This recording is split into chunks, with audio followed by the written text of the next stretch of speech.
2월 20일 목요일입니다.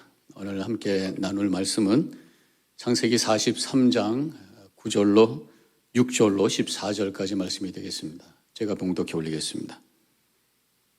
이스라엘이 이르되 너희가 어찌하여 너희에게 또 다른 아우가 있다고 그 사람에게 말하여 나를 괴롭게 하게 하였느냐. 그들이 이르되 그 사람이 우리와 우리의 친족에 대하여 자세히 질문하여 이르기를 너희 아버지가 아직 살아계시느냐 너희에게 아우가 있느냐 하기로 이 묻는 말에 따라 그에게 대답한 것이니 그가 너희의 아우를 데리고 데려오라 할 줄을 우리가 어찌 알았으리이까. 유다가 그의 아버지 이스라엘에게 이르되 저 아이를 나와 함께 보내시면 우리가 곧 가리니 그러면 우리와 아버지와 우리 어린 아이들이 다 살고 죽지 아니하리이다. 내가 그를 위하여 담보가 되오리니 아버지께서 내 손에서 그를 찾으소서. 내가 만일 그를 아버지께 데려다가 아버지 앞에 두지 아니하면 내가 영원히 죄를 지리이다. 우리가 지체하지 아니하였더라면 벌써 2번 갔다 왔으리이다. 그들의 아버지 이스라엘이 그들에게 이르되 그러할진대 이렇게 하라. 너희는 이 땅의 아름다운 소산을 그릇에 담아 가지고 내려가서 그 사람에게 예물을 드릴지니 곧 유향 조금과 꿀 조금과 향품과 모략과 유향나무 열매와 감 복숭아이니라. 너희 손에 갑절의 돈을 가지고 너희 자루 아귀에 도로 넣어져 있던 그 돈을 다시 가지고 가라. 혹 잘못이 있었을까 두렵도다. 내 아우도 데리고 떠나 다시 그 사람에게로 가라. 전능하신 하나님께서 그 사람 앞에서 너희에게 은혜를 베푸사 그 사람으로 너희 다른 형제와 베냐민을 돌려보내게 하시기를 원하노라. 내가 자식을 잃게 되면 이르리로다. 아멘. 기도하겠습니다. 오늘 또 야곱의 이야기, 그 가족들의 이야기를 통해서 우리에게 주시는 주님의 말씀을 듣기를 원합니다. 성령께서 이 시간에 깨닫게 해주시고 그 말씀이 우리 삶 속에 적용될 수 있도록 역사하여 주시옵소서. 예수님의 이름으로 기도합니다. 아멘. 지금 야곱의 아들들이 기근 때문에 곡식을 얻기 위해서 애굽으로 내려갔었습니다. 그런데 졸지에 정탐꾼으로 몰려가지고 형제 중에 하나 시몬이 볼모로 잡혀 있게 되고 나머지가 다시 집에 돌아가서 막내 동생 베냐민을 데리고 와야 된다. 이렇게 명을 받게 되죠. 사실 그것은 요셉이 자기가 총리 대신이라고 하는 것을 총리 대신이었던 요셉이 자신이 누구라고 하는 것을 밝히지 않고 자기의 친동생인 베냐민을 보기를 원해서 그렇게 계략을 세운 거죠. 그래서 집으로 돌아와서 아버지에게 그 상황을 전하니까 아버지가 아주 큰 걱정을 하고 있습니다. 요셉도 이뤘는데 또 베냐민까지 이룰 수 없다. 그리고 데리고 가게 할 수 없다. 이제 그렇게 말하고 있는 그런 상황이죠. 그리고 이제 오늘 말씀이 이어지고 있습니다. 지금 야곱은 걱정하면서 또 원망하고 있는 거예요. 6절에서 이스라엘이 이르되 너희가 어찌하여 그 사람에게 또 너희에게 아우가 있다고 말하여 나를 괴롭게 하였느냐. 어찌하여 너희들이 왜 그렇게 경솔하게 말을 해서 결국 베냐민을 가지고 데리고 내려갈 수 있도록 그렇게 상황 만들었느냐. 그러면서 원망을 하고 있는 거예요. 지금 야곱은 원래 그 라헬을 많이 좋아했잖아요. 라헬과 결혼하기 위해서 7년 동안 열심히 일을 했는데 외삼촌이 레아도 보내기 위해서 첫날 밤에 레아를 집어넣게 되고 그래서 7년을 더 일해서 라헬을 아내로 삼았어요. 라헬을 굉장히 사랑하는데 아들이 없었단 말이죠. 레아만 잔뜩 아들을 낳고 나중에 이제 요셉을 낳게 되고 또 그 다음에 베냐민을 낳게 되고 그래서 요셉과 이 베냐민에 대한 야곱의 사랑이 특별났다고 하는 것이에요. 근데 지금 요셉을 잃어버린 상황입니다. 근데 베냐민까지도 이럴 수 있는 상황이라고 하니까 어찌하여 너희들이 그럴 수 있느냐 하면서 원망을 하고 있는 거예요. 우리가 이렇게 어려운 상황이 오면은 걱정이 앞서고 또 이 일을 이렇게 일어나게 되었던 것에 대해서 원망하는 것이 대부분의 사람들의 흐름입니다. 지금 그런데 왜 그렇게 걱정하고 원망하고 또 넘어지고 쓰러질까? 지금 있는 그 상황만 보는 것이 아니라 그 이후에 있을 상황까지 생각하면서 또 또 월스트 케이스를 생각하면서 걱정하고 또 원망하는 거예요. 지금 베냐민을 데리고 가야 되느냐 말아야 되느냐 그 이슈인데 지금 야곱은 베냐민을 데리고 가면 나중에 베냐민까지 돌아오지 못할 수 있다라는 생각까지 하면서 걱정하고 있다고 하는 거죠. 우리가 어떤 문제가 생기면 그 상황만 보는 것이 아니라 결국 그 결과에 따라서 그 결과도 아주 제일 안 좋은 결과를 생각하면서 걱정하는 것이 우리의 생각입니다. 예를 들어서 병이 걸렸으면 그 병을 낫게 해야지가 아니라 그 병이 낫지 못했을 때 어떻게 될 건가 걱정합니다. 또 사업이 어려우면 어떻게 하면 이 사업을 더 잘 할 수 있을까 고민하는 것이 아니라 이 사업이 더 나빠지게 됐을 때 회사 문을 닫으면 어떻게 할까 걱정하게 되는 거죠. 부부가 갈등하면은 어떻게 하면 이 갈등을 해결할까가 아니라 이러다가 우리가 헤어지나 가정이 깨지나 이런 걱정을 하게 된단 말이죠. 이렇게 걱정을 하게 되면은 사람이 더 생각의 폭이 좁아지게 되고 오히려 더 바르게 판단하지 못하고 결정하지 못하고 그러면서 더 문제를 크게 만들 수 있다고 하는 것입니다. 성도는 좀 달라야죠. 하나님을 믿는 우리 성도들은 좀 달라야 된단 말이죠. 물론 현 상황을 이겨내기 위해서 우리가 생각하고 씨름하는 것과 더불어 그 이상의 앞으로 일어날 문제에 대해서는 하나님께 맡기면서 기도해야 된단 말이에요. 기도할 수 있는데 왜 걱정하십니까? 그런 찬양도 있잖아요. 우리에게 기도라고 하는 특권이 있단 말이죠. 믿음을 가지고 기도해야 된단 말이에요. 하나님의 약속을 붙들고 우리가 기도해야 되는 것입니다. 하나님이 사랑하는 자들에게는 모든 것이 합력하여 선을 이루느니라 그랬어요. 모든 것이 결국은 하나님의 선이 이루어질 것이라고 믿습니다. 고백하면서 내가 해야 될 것이 뭔가 붙들고 씨름해야 되는 것이에요. 그 문제를 해결하기 위해서 애써야 될 것이고 또 이 로마서 8장 28절에서 하나님이 사랑하는 자에게 모든 것을 합력하여 선을 이루신다고 했으니 내가 하나님의 사랑받는 자가 되기 위해서 다시 한번 믿음 안에 바로 서고 주님 앞에 결단하고 회개하면서 주님 앞에 더 가까이 가는 영적인 몸부림이 또한 있어야 된다고 하는 거죠.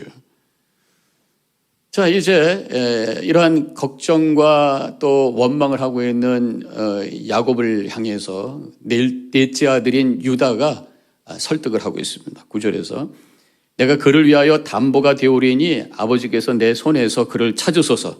내가 만일 그를 아버지께 데려다가 아버지 앞에 두지 아니하면 내가 영원히 죄를 지리이다 그랬어요. 담보가 되겠습니다. 이 담보라는 단어가 히브리어 원어로는 아라브라고 하는 단어를 씁니다. 아라브라고 하는 것은 책임지는 사람이라는 거예요. 보증인이라고 하는 것입니다. 지금 유다가 단순히 입으로 그냥 약속하는 것이 아니라 내가 생명을 걸고 내가 보증인이 되겠다는 거죠. 내가 생명을 걸고 베냐민을 지키겠다고 하는 것이죠. 이 아라브라고 하는 단어에 또 하나의 뜻이 있는데 그것은 대속자라는 의미가 있다는 것입니다. 대신 죽어주는 사람이 된다는 것이죠. 그만큼 베냐민을 내가 책임지겠다는 거예요. 베냐민 데리고 오지 못하면 내 목숨으로 바꾸겠습니다.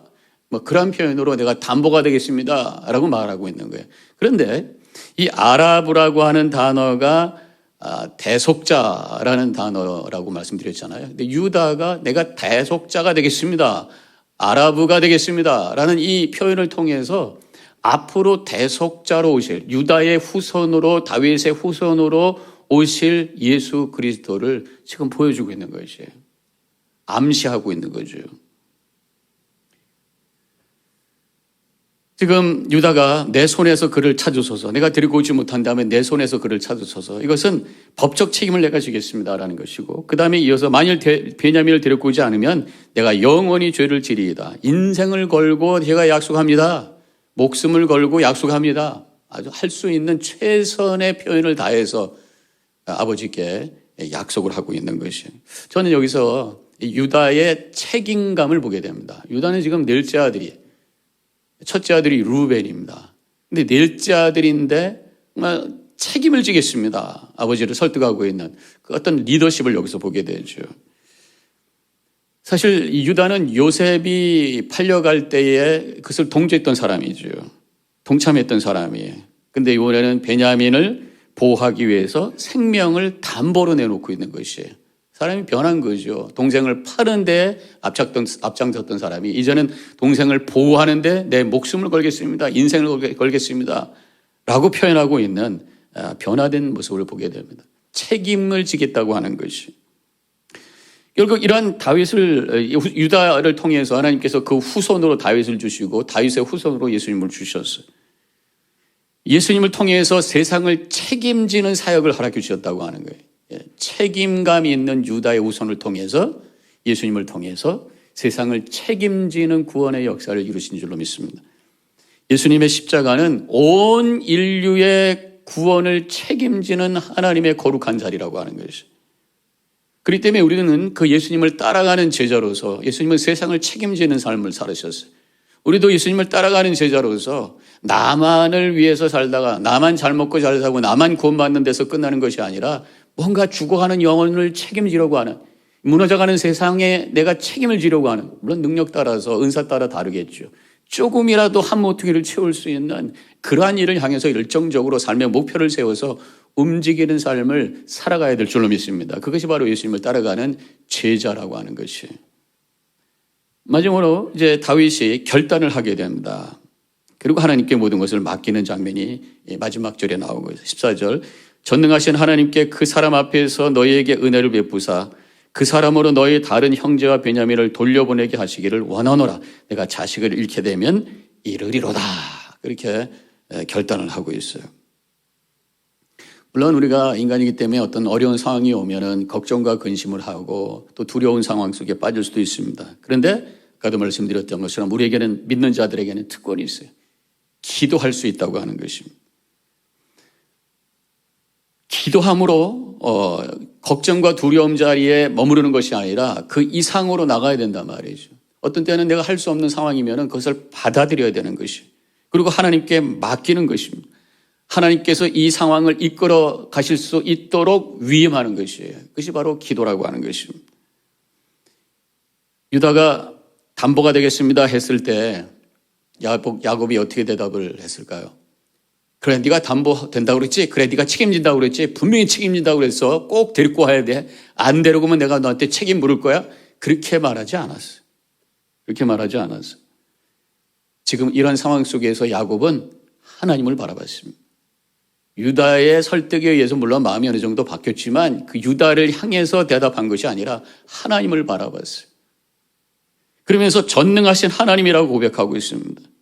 14절에서 전능하신 하나님께서, 하나님은 어떠한 상황도 뒤집을 수 있는 분이 우리 하나님, 전능하신 하나님이신 것을 고백하며 하나님을 바라보고 있어요.